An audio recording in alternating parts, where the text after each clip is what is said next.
When GOP Chairwoman Ronna McDaniel tweeted last week that the Republican Party will continue to grow what she called its rising support from the LGBTQ community, quote, by supporting measures that promote fairness and balanced protections for LGBTQ Americans and those with deeply held religious beliefs, Chasten Buttigieg called out the hypocrisy and challenged her position, tweeting, quote, those with deeply held religious beliefs are often the parents who force their LGBTQ children out of the home and onto the street. I've met with those kids. 40% of homeless youth in this country are LGBTQ. Revisit your party's platform before you open your mouth about pride. Whew. Joining us now is Chasten Buttigieg, teacher, husband of Transportation Secretary and former Mayor Pete Buttigieg, as well as the author of a really important and beautifully written book, I Have Something to Tell You, which is out right now in paperback. So I want to get to your clapback, but I want to start with your book and something that we started talking about when the hardcover came out. But it's so beautiful, and I read it again today, and I have to read this.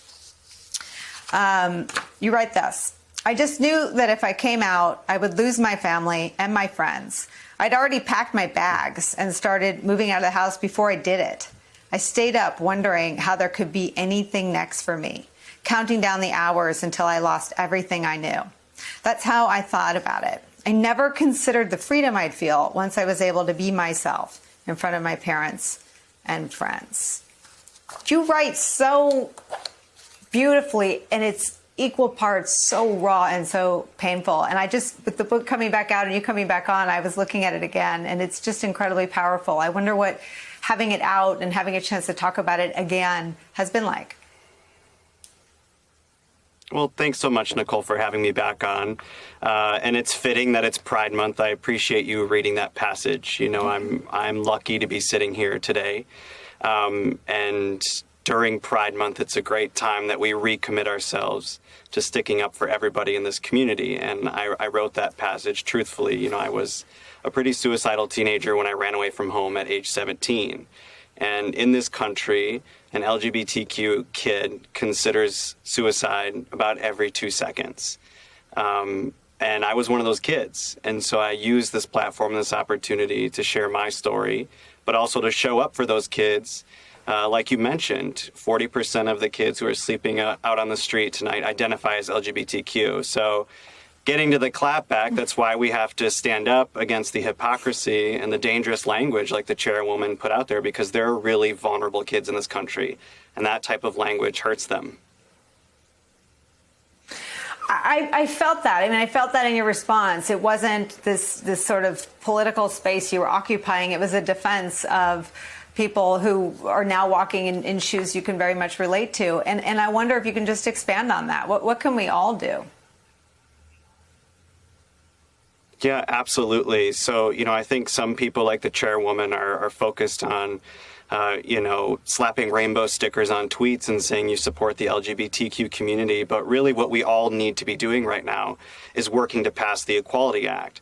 So if the chairwoman is right that the Republican Party is truly the party of LGBTQ inclusivity, which I believe it is not, then we should have no problem passing the Equality Act. The Equality Act guarantees sweeping civil rights legislation for the LGBTQ community.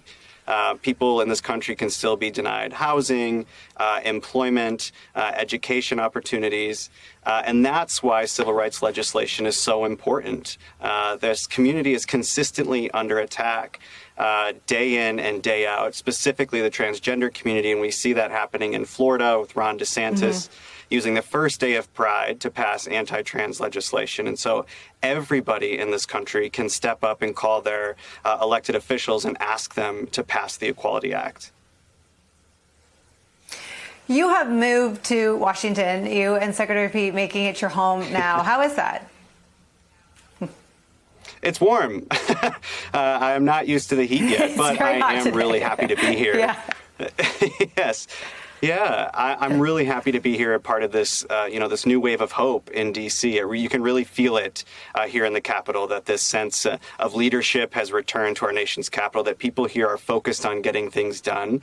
And as we continue throughout Pride Month, I look forward to working with Pete and the administration to keep speaking up on things like the Equality Act and why, sweeping civil rights legislation is so important for the community. Other than that, we'll try to get used to the heat, especially the dogs.